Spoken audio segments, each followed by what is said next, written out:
Ahoy everyone, welcome back to the channel. So I know I've been absent for a couple of weeks. I've not delivered on my upload schedule, but it's for a very good reason. That front knock-in in the front suspension is fixed and we now have coilovers on the car.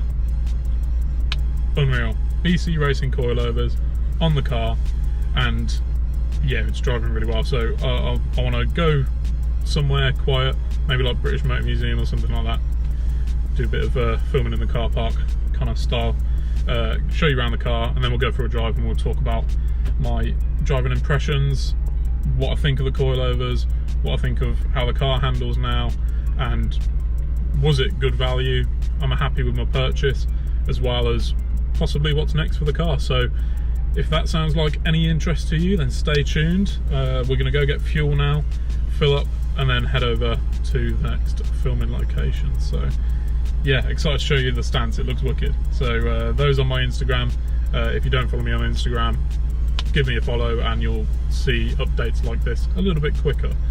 So those on my Instagram have seen the car, and I think it's fair to say that people are liking it. So yeah, here we go, enjoy.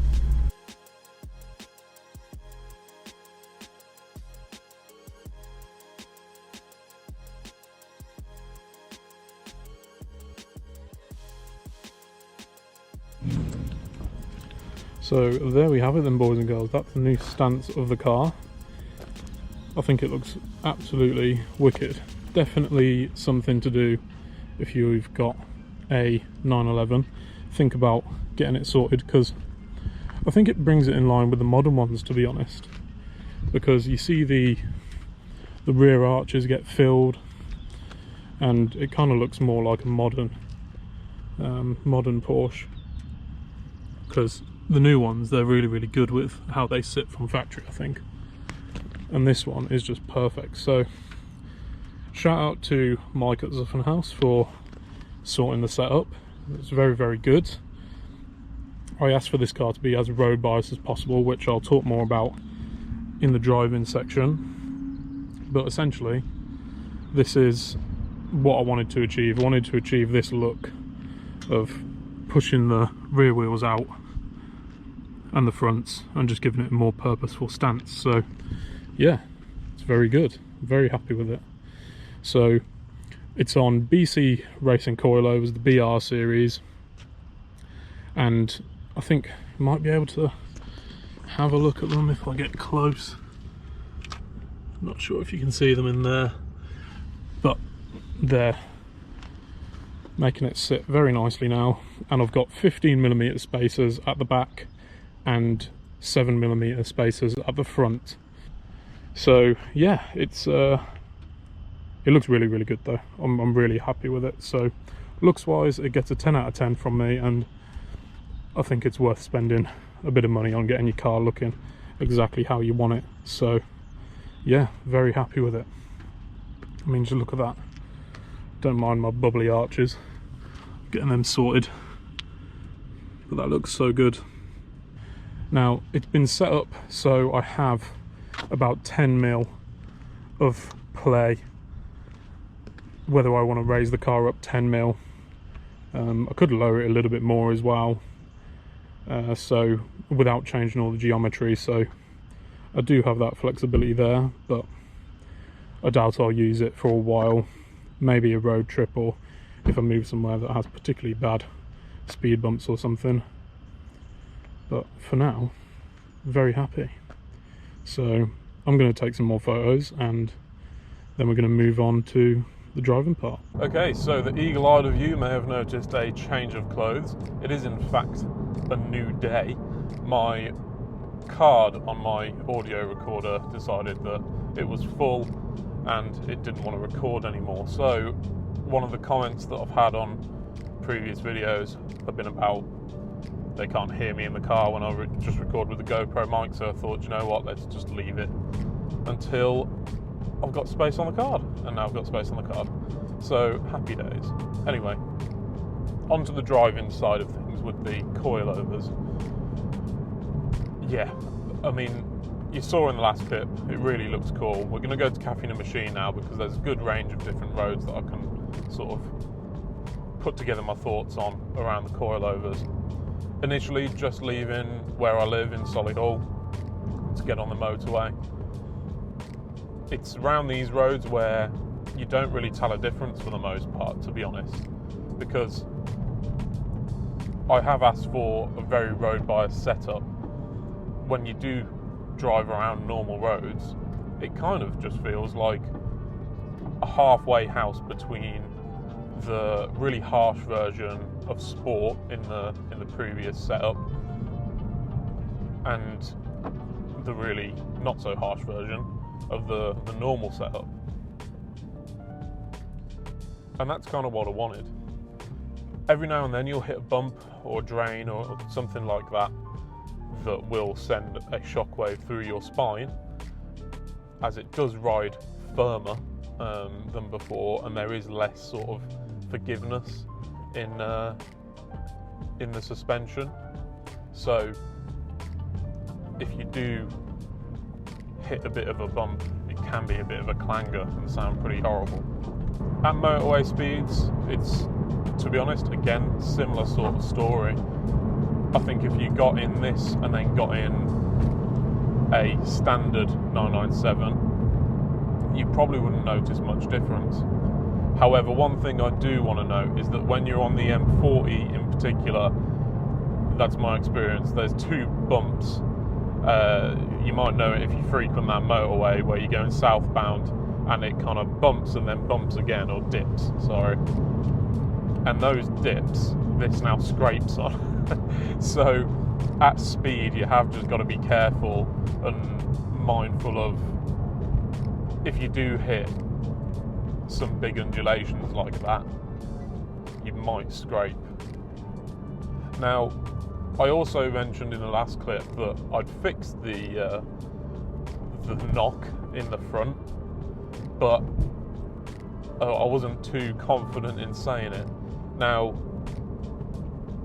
it's true, the knock has been fixed. However, coilovers are a bit clunky.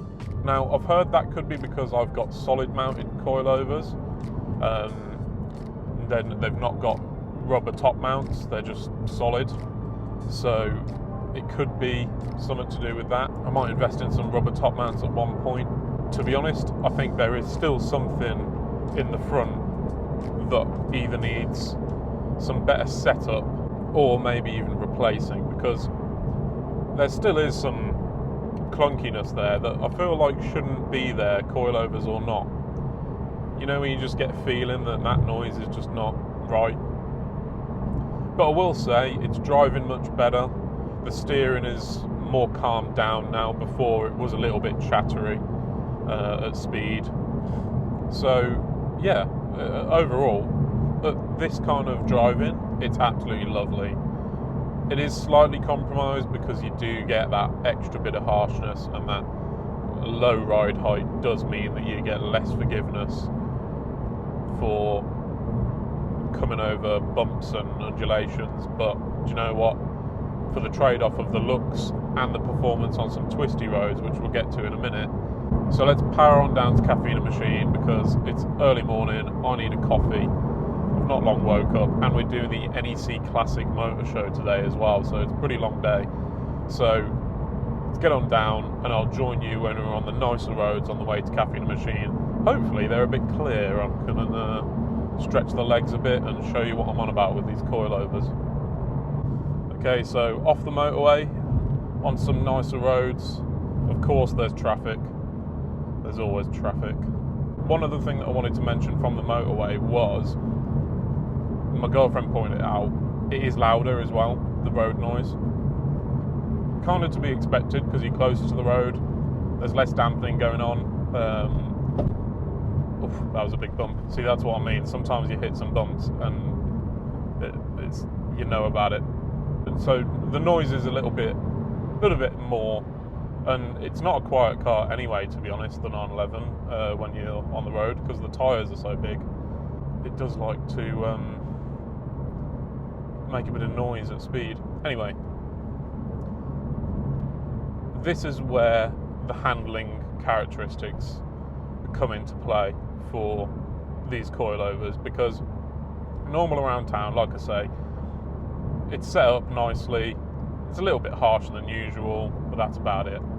Whereas you come to these sorts of roads, and this is where you find that it's actually worth going for this setup, because you have all of that suppleness and that softness that you have in your desired setup of however soft you or hard you want it, and then you have less roll, you have more control, you have more feeling through the wheel. And it's hard to describe, but I actually feel now like I could tell you how big the stones were in the tarmac. It's amazing the feeling that you get through the steering wheel now really is phenomenal, and it's due to those coilovers. So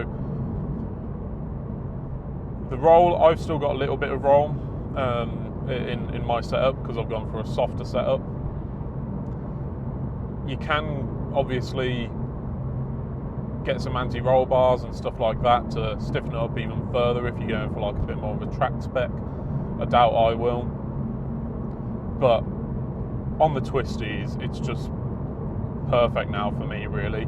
The only comment that I will make that I think probably needs addressing is I like a really pointy, darty front end. I mean, the car that I had, one of the first like proper cars that I had, was a Alfa Romeo Giulia, and what I loved about that car is how pointy that front end was. It was ridiculous, and I've never driven anything like it since. I feel like I've been kind of trying to chase that pointy front end again, and this car has a tremendous, really good handling front end, don't get me wrong, but it's just sometimes at speed you'll take a corner and you'll think, yeah, I can go quick around here.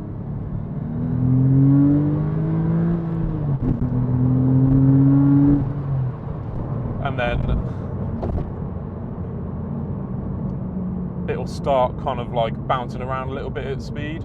So I feel like there's still some dialing in of the setup that I've got to do for proper fast road driving, let's say, because it's not 100% how I want it, but it's pretty close. There's no avoiding those bumps. So again, with the coilovers, you get that softness, you get less roll, and that was kind of the point of sport mode in the previous setup in the stock car, because in that setup, the only reason you'd ever really select sport mode is if you were on a really smooth piece of asphalt and you wanted less roll and less pitch and yaw and stuff. It wasn't really worth the trade-off, but now there doesn't have to be a trade-off, or the trade-off is very, very low. And just by the way, I am behind a really, really cool Bayside Blue GTR R34 at the moment, and earlier it did an acceleration and it did a pop out the exhaust that was phenomenal, so I'm hoping he does it again. That's my sort of review of these coilovers anyway. I think the BC coilover is a really good option. I've heard of Öhlins being like the mega dogs, whatever. But do you know what? I think for the money, for the price point, the coilovers from BC are doing the job that I need them to do. The car looks really good and it handles really well, so that's kind of what you want from coilovers. And then you can set it up however suits you, soft or firm for track days. I think I might tweak mine to be a bit firmer at the front when it's more of a weekend toy and not a daily driver. But for now, I'm happy with the setup. I want this GTR to have a play. But yeah. So let's get to Caffeine Machine and we'll talk about the dreaded question of, was it worth it? What did I pay? Ooh. Yeah, let's go get a coffee.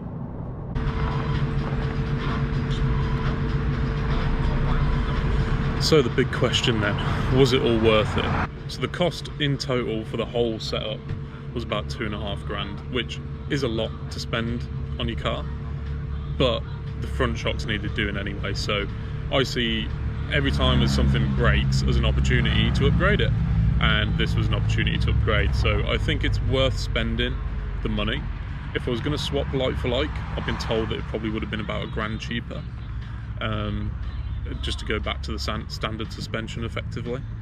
But I think the freedom of adjustment and the flexibility that it gives you of having the coilovers and the improved aspects, I think it's worth paying that extra money to get them. So £2,500 all in, worth it for the looks alone in my opinion. Am I happy with it?